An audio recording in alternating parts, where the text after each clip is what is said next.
Hi viewers, Hangoutle പുതിയൊരു എപ്പിസോഡിലേക്ക് സ്വാഗതം. നമ്മൾ ഇന്ന് ഉണ്ടാക്കാൻ പോകുന്ന ലൈവായിട്ട് ഫ്രഷ് കക്കയാണ്. കക്ക കുരുമുളകിൽ പൊട്ടിച്ചത് അല്ലെങ്കിൽ പെപ്പർ ഫ്രൈ എന്ന് പറയും. ആദ്യമായിട്ട് സ്റ്റവ് നമ്മൾ കത്തിക്കുന്നു. ഇരുമ്പ് ചീനിച്ചട്ടിയാണ് വെച്ചിരിക്കുന്നത്. ഇരുമ്പ് കടായി എന്ന് വെച്ചാൽ കളറും ടേസ്റ്റും കിട്ടണമെങ്കിൽ എന്ത് സാധനവും ഇരുമ്പ് കടായിക്കകത്ത് കൊണ്ടുവന്നിട്ടുണ്ട്. നമ്മൾ കുറച്ച് വെളിച്ചെണ്ണ നമ്മൾ ആദ്യമേ ചട്ടി വെച്ച് കത്തിച്ചു. കുറച്ച് വെളിച്ചെണ്ണ ഒഴിക്കുന്നു. കക്ക സാധാരണ പുഴുങ്ങി മഞ്ഞപ്പൊടിയൊക്കെ ഇട്ട് പുഴുങ്ങിയാണ് എടുക്കുന്നത്. നമുക്ക് അതിൻ്റെ ആവശ്യമില്ല. ഓൺ ദ സ്പോട്ടിൽ ലൈവായിട്ട് നമുക്ക് പച്ചയ്ക്ക് തന്നെ ഇതിനകത്ത് മസാലയാക്കി ട്രൈ ചെയ്തെടുക്കാം. നമ്മൾ ചട്ടി വെച്ചു, വെളിച്ചെണ്ണ ഒഴിച്ചു. അത് കഴിഞ്ഞ് അതിന് വേണ്ടിയ ഇൻഗ്രീഡിയൻസുകൾ എന്ന് വെച്ചാൽ ചേരുവകൾ ചുവന്നുള്ളി, സവാള, ഇഞ്ചി, പച്ചമുളക്. നമ്മൾ കുറച്ച് കടുക് ഇടുന്നു.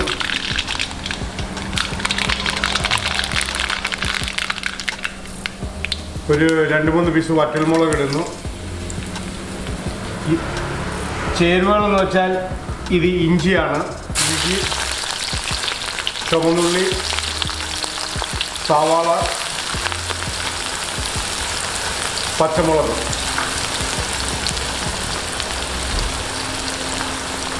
കുറച്ച് കരിയാപ്പില.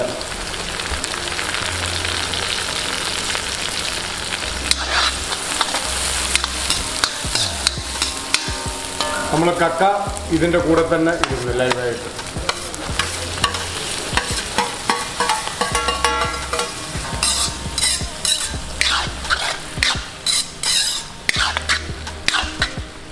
നമ്മൾ കടുക് വറുത്ത് കക്കായും ഇഞ്ചിയും പച്ചമുളകും ചുവന്നുള്ളിയും സവാളയും കൂടെ ചേർത്ത് പച്ചക്കക്കായിട്ട് വെച്ചു. ഇതിനകത്ത് 1 സ്പൂൺ ഉപ്പിടുകയാണ്. അത് കഴിഞ്ഞ് ടർമറിക് പൗഡർ മഞ്ഞപ്പൊടി 1 സ്പൂൺ ഇടുകയാണ്. 1 സ്പൂണും കൂടി ഇട്ടു.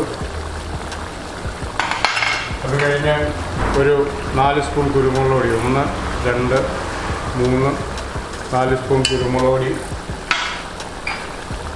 1 സ്പൂൺ മുളക് പൊടി,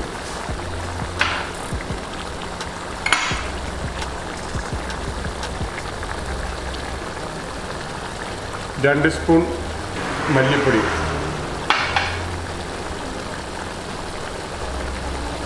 പെരിഞ്ജീരകമാണ് 1 സ്പൂൺ, 1.25 സ്പൂൺ പെരിഞ്ജീരകം. നമ്മൾ നല്ലപോലെ ഇതൊന്ന് ഇളക്കി കൊടുക്കുന്നു.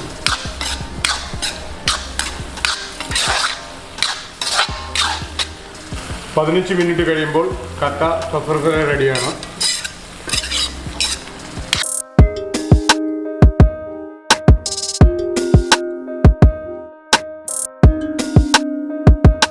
കക്ക നമ്മൾ ഇൻഗ്രീഡിയൻസ് ചേരുവകളൊക്കെ ചേർത്ത് നല്ലപോലെ മസാല ചേർത്ത് ഇളക്കി റെഡിയാക്കി. ഇനി നമ്മളിത് അടച്ചു വെക്കുകയാണ്. അടച്ചു വെച്ചു. എൻ്റെ ഫുഡിൻ്റെ പ്രത്യേകത എന്ന് വെച്ചാൽ ഞാൻ അടൂർ പത്തനംതിട്ടക്കാരനാണ്. ഒരു സാധനത്തിനകത്തും തക്കാളി ചേർക്കത്തില്ല. ഞാൻ തക്കാളി ഉപയോഗിക്കുന്ന 3-4 ഐറ്റങ്ങളേ ഉള്ളൂ. ഒന്ന്, രസം വെക്കാൻ തക്കാളി, പഴുത്ത തക്കാളി രസം വെക്കാൻ ഉപയോഗിക്കും. സാമ്പാറിനകത്ത് തക്കാളി വെണ്ടയ്ക്കയുടെ കൂടെ വരട്ടി സാമ്പാറിനകത്ത് ചേർക്കും. തക്കാളി പച്ചടി വെക്കും. ഇതിന് 3-നുമാണ് ഞാൻ ഈ 10-30 വർഷമായിട്ട് ഷെഫായിട്ട് പല ഹോട്ടലിൽ നിന്ന് ഉപയോഗിച്ചിട്ടുള്ള. ബാക്കി ഓരോ ഐറ്റത്തിന് ചിക്കൻ കറി, ബീഫ് കറി, മീൻ കറി, ഇതിനകത്തൊന്നും തക്കാളി ചേർക്കത്തില്ല. സ്പെഷ്യൽ എൻ്റെ മീൻ കറി എന്ന് വെച്ചാൽ വെളുത്തുള്ളി ചേർക്കത്തില്ല. എല്ലാവരും വിചാരിക്കും വെളുത്തുള്ളി, ഇഞ്ചിയും കരിയാപ്പിലയും എല്ലാം കൂടെ വരട്ടിയിട്ട് കഴിഞ്ഞാൽ മീൻ കറിക്കകത്ത് ടേസ്റ്റ് കിട്ടുമെന്ന്.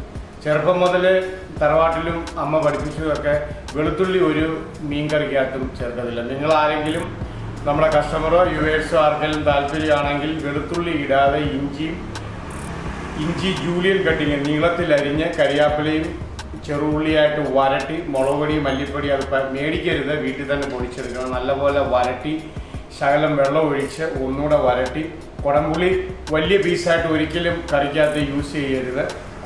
വലിയ കുടംപുളി എടുത്തിട്ട് നല്ലപോലെ കഴുകിയിട്ട് ചെറിയ പീസായിട്ട് അരിഞ്ഞ് കറിക്കകത്തിട്ട് ഗ്രേവി തിളച്ച് കഴിഞ്ഞിട്ട് ഫിഷ് ഇടാവും. കാരണം ചെറിയ പീസായിട്ട് നമ്മൾ കറിക്കകത്ത് യൂസ് ചെയ്യുമ്പോൾ പെട്ടെന്ന് അതിൻ്റെ പുളി ഇറങ്ങുകയും കൂടുതൽ മീൻകറിക്കകത്ത് കൂടുതൽ പുളി വരത്തില്ല. നമ്മൾ വലിയ പീസായിട്ട് കുടംപുളി ഇട്ട് കഴിയുമ്പോൾ പെട്ടെന്ന് മീൻ തിളച്ച് 10 മിനിറ്റ് കഴിഞ്ഞ് വാങ്ങി വെക്കുമ്പോൾ അതിനകത്തു നിന്ന് വൈകുന്നേരം വരെ രാവിലെ 10 മണിക്കൊക്കെ മീൻകറി ആണെങ്കിൽ വൈകിട്ട് രാത്രി ഒരു 10 മണി വരെ അതിൻ്റെ പുളി ഇറങ്ങിക്കൊണ്ടിരിക്കും.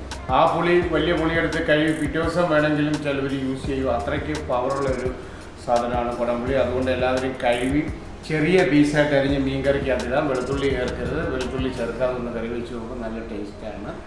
കക്ക നമ്മൾ അടച്ചു വെച്ച് ഒരു 8 മിനിറ്റ് കഴിഞ്ഞ് കക്ക ചെറുതായിട്ട് തുറക്കുവാണ്. കക്ക വേവാൻ സമയമാകുമ്പോൾ ചെറിയ ഒരു പൊട്ടൽ പോലെ കക്ക, അതാണ് അതിൻ്റെ സമയം. വീണ്ടും നമ്മളത് ഇറക്കിയിരിക്കുകയാണ്.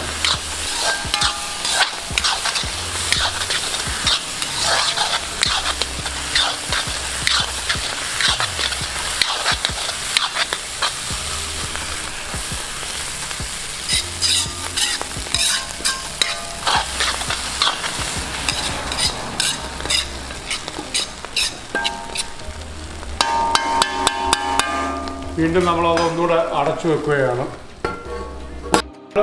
നമ്മുടെ കക്ക പാകമായിരിക്കുകയാണ്. 20 മിനിറ്റ് കഴിഞ്ഞു. കക്ക നമ്മൾ വെന്ത് ഓപ്പൺ ചെയ്തെടുക്കുകയാണ്.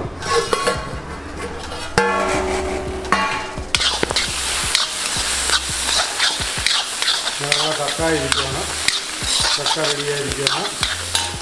നമ്മൾ ഇതിനകത്തോട്ട് ഒരു തുള്ളി വിനീഗർ ആഡ് ചെയ്യുന്നു. ഒരു ചെറിയ ടേസ്റ്റിന് വേണ്ടിയാണ്. അത് കഴിഞ്ഞ് കുറച്ച് ഇഞ്ചി പച്ചമുളക് നീളത്തിലരിഞ്ഞ് ജൂലിയൻ കട്ടിങ് നമ്മൾ ഇതിനകത്തിടുന്നു. കുറച്ച് കറി ലീവ്സ് ഇടുന്നു, ഇളക്കുന്നു. അങ്ങനെ നമ്മളെ കക്ക അടിപൊളി നല്ല ടേസ്റ്റ് ഷാപ്പ് സ്റ്റൈലാണ്. ആ കളറും ആ ടേസ്റ്റും ഒക്കെ വന്നിട്ടുണ്ട്. നമ്മൾ ചട്ടിയിലോട്ട് പകർത്തുകയാണ്.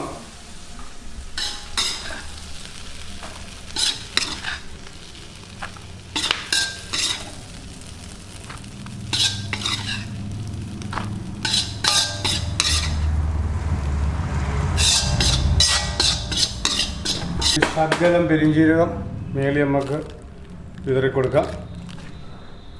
അങ്ങനെ നമ്മുടെ കക്ക റെഡിയായിരിക്കുകയാണ്. നല്ല നാടൻ രീതിയിൽ ഷാപ്പ് സ്റ്റൈലാണ്.